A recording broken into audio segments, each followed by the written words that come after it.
Hello everyone, it's AD the Chump, come back with another video. It's Blacklight Retribution. There will be audio of my friends that were in my Skype call in the background because I was recording with Fraps and you can't turn that off. Or if you can, please let me know in the comments if you have any experience of this. But it's a Blacklight game. Today's subject is quite a serious one. I've been watching a lot of videos over the last couple of days about a video a guy called Kale DQ84ever made, and that's about there were, if you don't know about this was the Islamic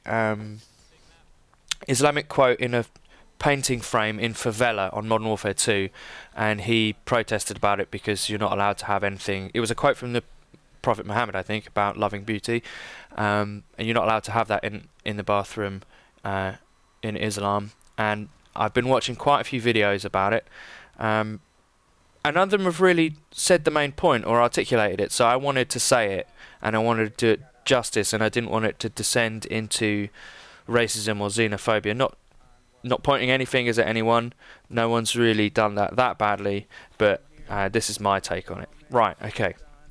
The crucial problem here is where the West and Islam are.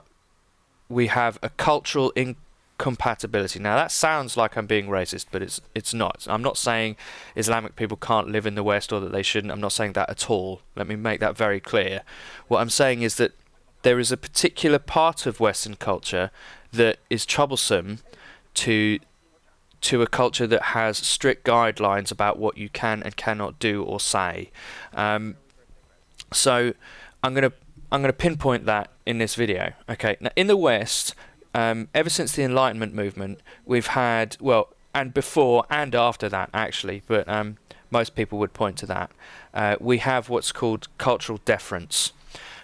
So basically, we don't trust our authority figures. That's how best I can explain it. So in the West, we quite often make our authority figures available for satire, for ridicule, to remove an element of their autocracy or their power or their dictatorial capability.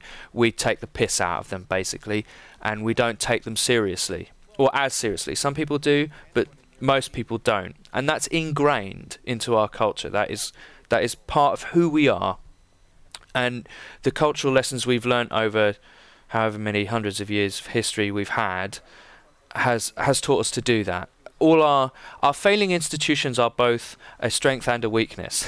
They're a weakness because they don't fucking work, but they're a strength because they teach us to distrust authority. They teach us to have cultural deference. And the thing about Islam, or any religion, in fact, any way of thinking or living that is dictatorial or autocratic, that says very clearly, you may do this, you may not do that, that doesn't give you any leeway. It won't let you be satirical or criticize. It just is. And because it's holy, the very idea of criticizing that can be sacrilege.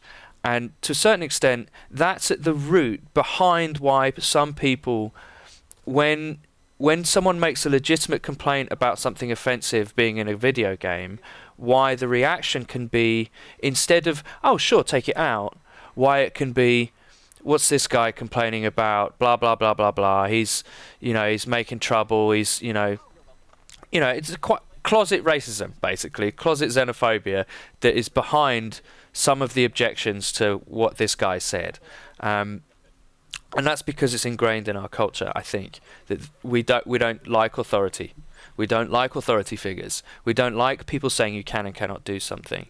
And when we, also if you're white, Anglo-Saxon and Protestant, there's something, especially American, there's something ingrained about you don't like complaining.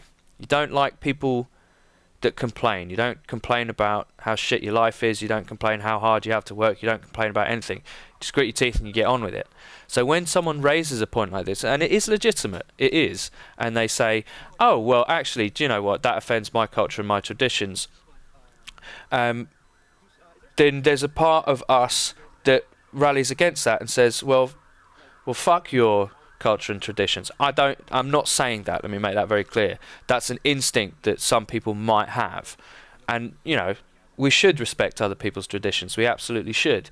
But this is an explanation of why that happens. I'm not justifying it. I'm explaining why it happens. It happens because here in the West we've grown up thinking that we can take the piss out of whoever we want, that God and the state and everyone is ripe for satire, is ripe for criticism, is ripe for lampooning, to be made stupid, and we do that to lessen their power, because it's I've said it before and I'll say it again. That's part of our culture, and that's just who we are, and that's at the root behind all this. That's why people are so sort of cut up about it. Anyway, that's my video. I hope it made sense. I hope I didn't offend anyone. As I said, I wasn't justifying, I was explaining. But yeah, those are my thoughts on the matter. Well, I hope you enjoyed that. Yeah, please like and subscribe. Go to my channel, check it out. Help it grow. Cheers.